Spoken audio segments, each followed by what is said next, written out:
Hello बच्चों, let's read the question.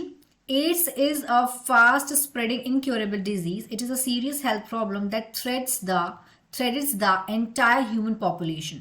AIDS is considered a syndrome, not a disease. It is because AIDS causing organisms enter the body of healthy person generally through sexual contact or through blood transfusion and subsequently spread to lymph nodes all over the body.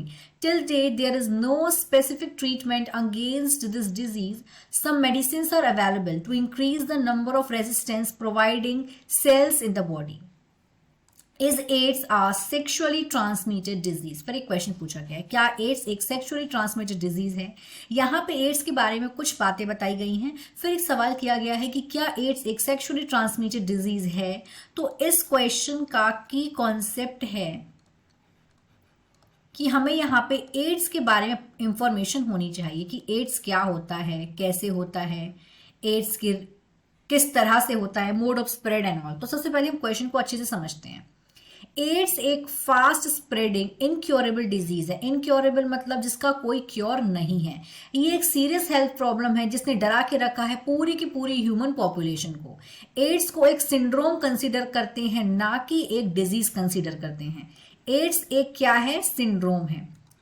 Ads एक syndrome है, disease नहीं है. Syndrome का मतलब क्या होता है? Group of diseases. जब बहुत सारी बीमारियां एक साथ हो जाती हैं उसे बोलते हैं सिंड्रोम. एड्स का जो ऑर्गेनिज्म है जिससे एड्स फैलता है, और उस ऑर्गेनिज्म का नाम क्या है? HIV, human immuno deficiency virus से एड्स फैलता है. और ये एक पर्सन से दूसरे पर्सन में कैसे जाता है?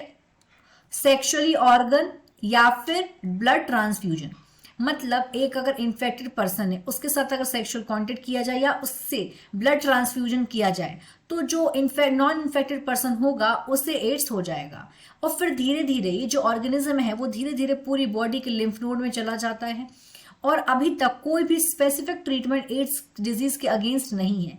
सिर्फ कुछ मेडिसिन अवेलेबल हैं जो बॉडी में रेजिस्टिविटी, ऐसी सेल्स को प्रोवाइड करती हैं जो बॉडी में रेजिस्टिविटी को इंक्रीज करती है एड्स के अगेंस्ट. तो यहाँ पे हमने एड्स के बारे में कुछ बातें समझी. अब यहाँ पूछा गया है कि जो एड्स है क्या वो एक सेक्सुअली ट्रांसमिटेड डिजीज है? तो यस, एड्स एक सेक्सुअली ट्रांसमिटेड डिजीज है. AIDS is a sexually transmitted disease.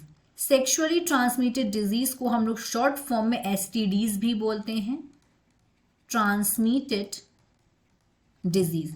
Ads एक सेक्सुअली ट्रांसमिटेड डिजीज है और इसको सेक्सुअली ट्रांसमिटेड डिजीज को शॉर्ट में बोलते हैं STD. S is for sexually, T is for transmitted and D is for disease. अब यहाँ पे एक बात जो बहुत जरूरी है कि किस तरह, क्यों इसको एड्स को एक सेक्सुअली ट्रांसमिटेड डिजीज बोलते हैं? क्योंकि ये सेक्सुअल इंटरकोर्स, अगर जो पर्सन है जिसको अगर एड्स हो रखा है, अगर वो उसके साथ अगर बिना कॉन्ट्रासेप्टिव्स के उसके साथ सेक्सुअली कांटेक्ट किया जाए तो उस पर दूसरे पर्सन को एड्स हो सकता है because of semen and vaginal discharge, इनकी वजह से. तो एड्स एक सेक्सुअली ट्रांसमिटेड डिजीज है, ये एकदम करेक्ट है. Yes, I hope you understood it well. All the best.